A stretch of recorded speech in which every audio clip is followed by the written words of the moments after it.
Sinners and saints, dust off those horns and halos. It's time for Alec After Dark.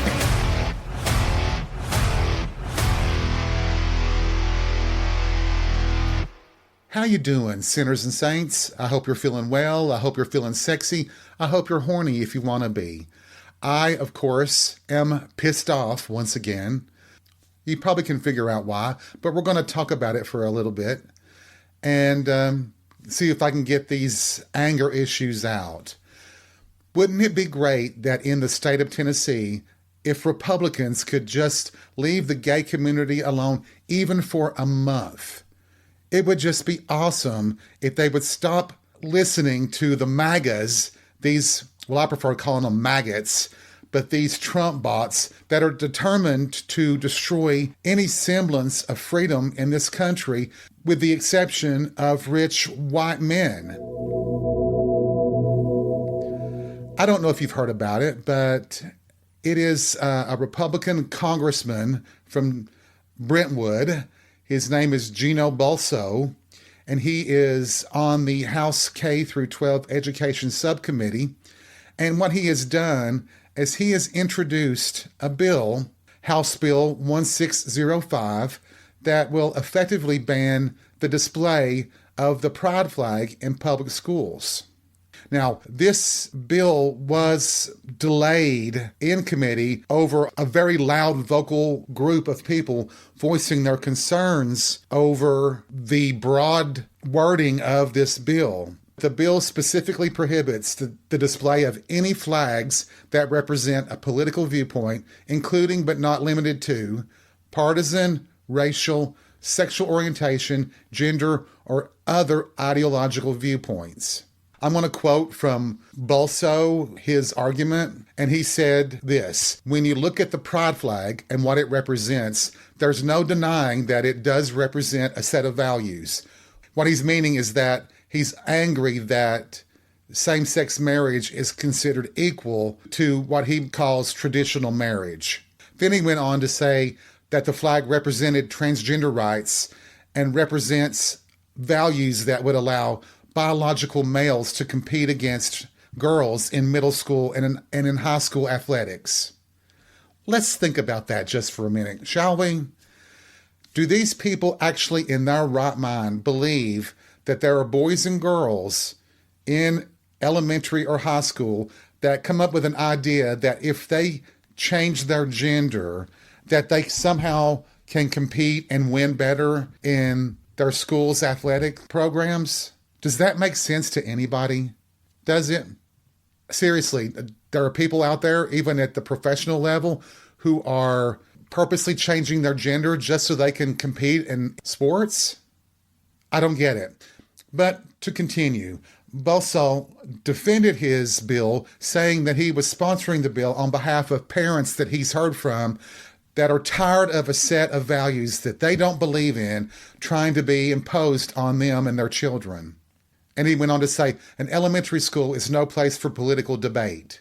Now, once again, does he hear what he's saying? What he's saying is that he doesn't want people to impose their beliefs on him and other families, but they want to impose theirs on everybody else. He created such a firestorm of it that it may be tabled for good.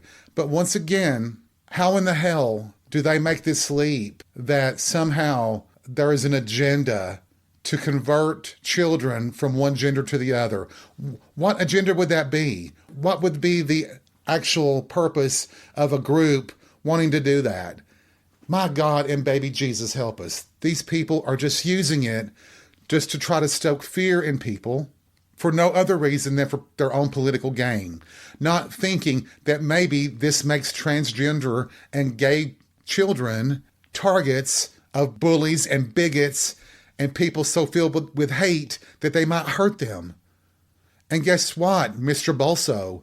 Children have a right to have an education without the fear of being beaten up or worse in school. You fuckface. God. But I believe that the bill will be knocked down because an excellent argument was in geography classes, if the teacher displays a different country's flag to discuss turmoil in that country, well, that would be banned as well. So you're actually reducing the curriculum of the school, the class, education for a bill that doesn't need to be introduced at all. So, Mr. Bolso, go fuck yourself.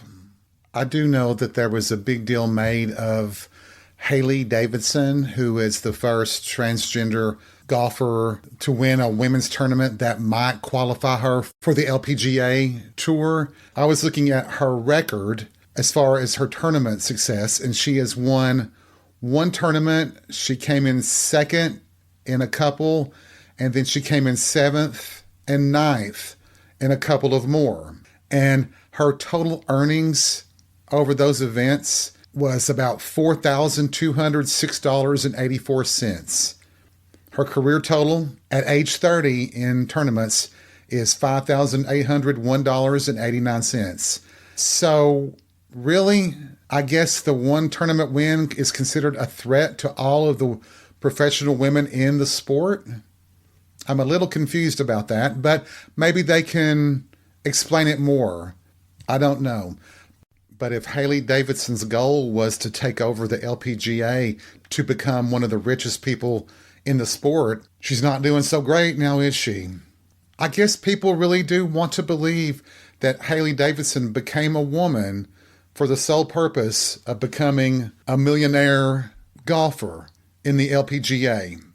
It seems like a whole lot of shit to go through just to get to that level.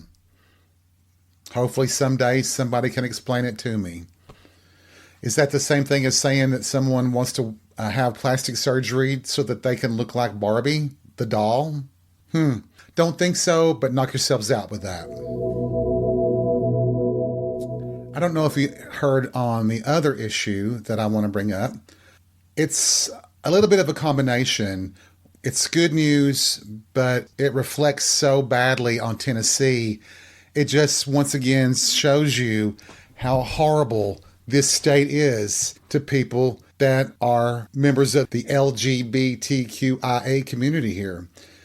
If you haven't heard, the Justice Department has sued the state of Tennessee for enforcing a state law that actually allows discrimination against people with HIV. The law is being challenged by the Justice Department under the Americans with Disabilities Act. And what the state law is that it seeks to punish people who have HIV. Basically, there is a two-tiered system that a person who doesn't have HIV would get a charge that's much lower than someone that has it. For example, we'll talk about the aggravated prostitution statute that this is about. Basically, the law focuses on prostitution primarily, but it would involve anything that could be a factor in the exchange of blood or fluids and so on. But under the aggravated prostitution statute, if you have HIV, you would be charged with a felony, and if convicted, you would face 3 to 15 years in prison and a fine of $10,000. If you did not have HIV, it would be a misdemeanor, and you might wind up with about 6 months in prison and a $500 fine. Now, it doesn't matter that if you are an HIV positive person and you're using every protection as a prostitute, a hustler, if you're using condoms, if you don't exchange bodily fluids, if there's no penetration, if you're charged under prostitution and they find that you're HIV positive, you could be hit with this charge. And also, the aggravated prostitution statute is categorized as a violent sexual offense, which means that you would be forced to register as a convicted sex offender. You would be on the registry, even though you've not done anything that typically falls under that registration's requirements. You have not raped anybody. You've not molested a child. You've not committed statutory rape. You've exchanged money for a sexual encounter while being HIV positive, even if you took all the precautions of it. They had somebody who finally came forward as a complainant that the DOJ could sue the state under, and she basically has been forced into homelessness and she's been denied employment because she appears on that registry as a violent sexual offender for being HIV positive while a prostitute. I don't know how that's going to work out, but I believe there are already laws in place for people who might not tell their partners that they're HIV positive. I don't see how adding a scarlet letter to prostitutes who are trying to get themselves out of the vicious cycle that they're in, how does this help them? How does this not drive them back out to the streets and maybe commit more risky behavior? It just seems like the state of Tennessee is determined to drive all of us out, whether we're HIV positive or negative. If we're a member of the LGBTQIA community, it seems like they want to either drive us out, put us in prison, or hope that someone kills us off. And once again, go DOJ, but it's going to be a long haul in this battle. And I'm pretty sure that the Supreme Court, in the way they're stacked now, will probably side with the state of Tennessee, which would be horrendous. So now that I've pissed all of you off, let's kind of elaborate on this for just a few minutes. I think I've been pretty clear about my opinions on things like hustling and prostitution. I have no problem with it. I think you do what you need to do to survive in this world. It ain't easy out there. I know that. We all know that. No judgment here. I don't want people to think that I'm trying to take some sort of moral high ground, but I don't think it's fair if, what the fuck does it matter to our government or any local government, state government, federal government, whoever, who you're fucking, and if you're getting money for it? I've said it before and I'll say it again. Which person is the smart one? The person who takes cash for a blowjob or the one who does it for 2 drinks at a bar? If I start thinking about it, I'm thinking that maybe cash would be better than a couple of drinks. At least without the drinks, my judgment may not be as cloudy, but I'm just saying. We're too hung up on a lot of these so-called moral issues, and we all know that government should not legislate morality. Now, before somebody comes at me and says something like, well, what about murder? Murder's a moral issue. Well, of course it is, but nobody gives their consent to be murdered. To me, in most cases, when it revolves around sex, the couple or however many people it is, the people that are involved in the sexual encounter are consenting and adults. So there's a big difference there. I do remember there was a case in Germany where a man supposedly did consent to his own murder, but the agreement is that his killer would eat him. We're not getting into cannibalism on this podcast. Well, not at least on this episode anyway. I guess you should never say never on a podcast that's supposed to be controversial, right? Yeah. But do you guys get what I mean? There is a difference. When the sodomy laws in this country were upheld in 1982 by the Supreme Court, the case really was about a man who had warrants for his arrest. The police broke into his house or his apartment, and they found him in bed with another man. So not only did they arrest him for the outstanding warrants, but they arrested him for sodomy because he was in bed with a man in a sexual encounter. And the Supreme Court at that time upheld his conviction on sodomy. Think about it. He was in his own bedroom in bed with another adult who happened to be of the same sex. And the Supreme Court then said that state, local laws, federal laws justified them going into a person's home and imposing a law on them that had no victim. Think about that. That was just a little over 40 years ago. And to be honest, a place like Tennessee, we haven't come that much farther in moving forward with our society and our culture. But those good old Russians they're still right there with Tennessee and West Virginia and Oklahoma and Texas and Utah and all these right-wing states in trying to reach the bottom of the barrel when it comes to LGBTQIA rights. As I had said on our Christmas episode, I have a special fondness for the gay community in Russia, as Alan After Dark has listeners there. And I'm very concerned about their safety and their welfare. But there was an article on the Associated Press just recently about the situation with gay rights there. So as we discussed back in December, the Russian Supreme Court had ruled that the LGBTQIA movement is considered an extremist organization, basically labeling them as a terrorist group. And now, this year, they're starting to use that action against gay people. And there are stories now coming out of Russia of people being punished for displaying a rainbow flag. It actually kind of reflects what's happening in Tennessee with the so-called school ban of the pride flag. One story of a person by the name of Inna Mosina in a town called Saratov, about 450 miles southeast of Moscow, was fined 1,500 rubles, which is about $16 in US dollars, for depicting rainbow flags on their Instagram account.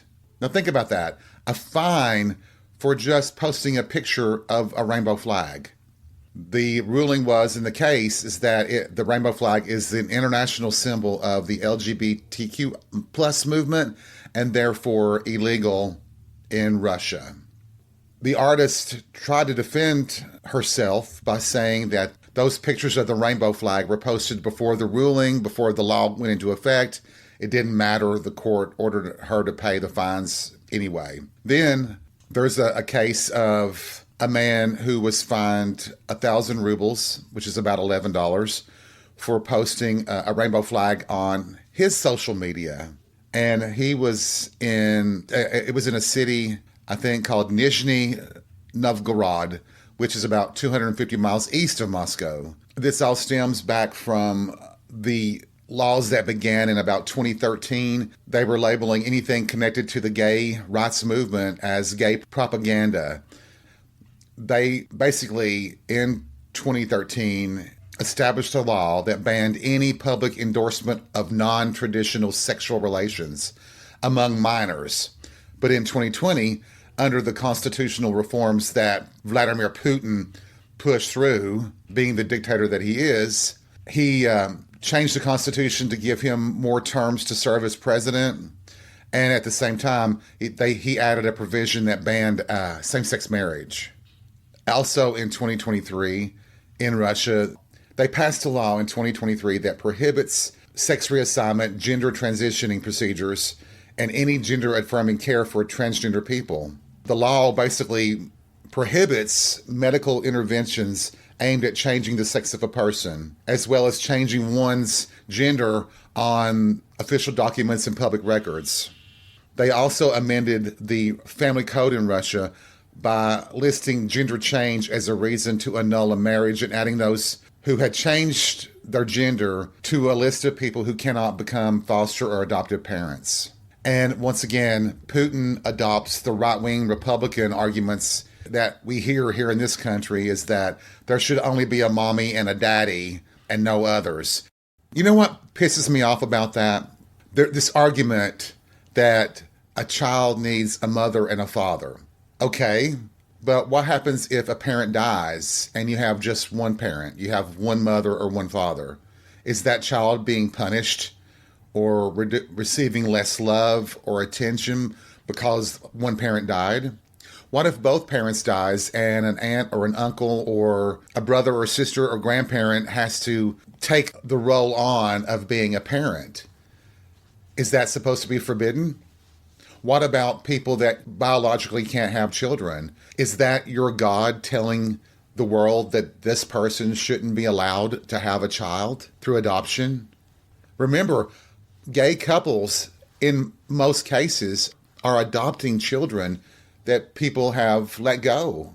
Not to be harsh here, but stop having babies if you don't want gay couples, lesbian couples, or even single parents to have children. I mean, think about that for a minute. You know that every gay person, well, I will say 99% of all of us that are gay, we are the product of heterosexual marriages, of heterosexual relationships. And believe it or not, you may have trouble with this, but we're still gay. We're raised in heterosexual households, brought up in fucking churches a lot of times, and we're still gay. If you really think that a parent's sexuality or gender really affects what the child will do or child will be, you are totally messed up in the head and have no common sense to understand the basics of sexual orientation. I don't know. I wonder why. I guess it's just, and I've said it before, it's just the easiest, we're the easiest community to target, aren't we? You can't really go after different races or ethnic groups, though right-wingers try. But they know that they even have some in different ethnic groups and different races that are anti-gay as well. So for them, it's an easier sell to try to paint gay people, transgender people, as these monsters determined to convert the world, even though I don't know who that person is that's trying to do that. I don't think any of us are Hitler or Putin or the orange turd.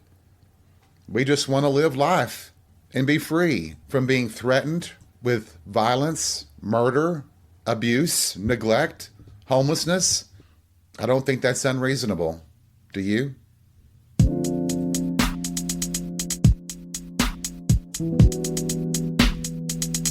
Thank you for bearing with me on this preachy episode of Alan After Dark.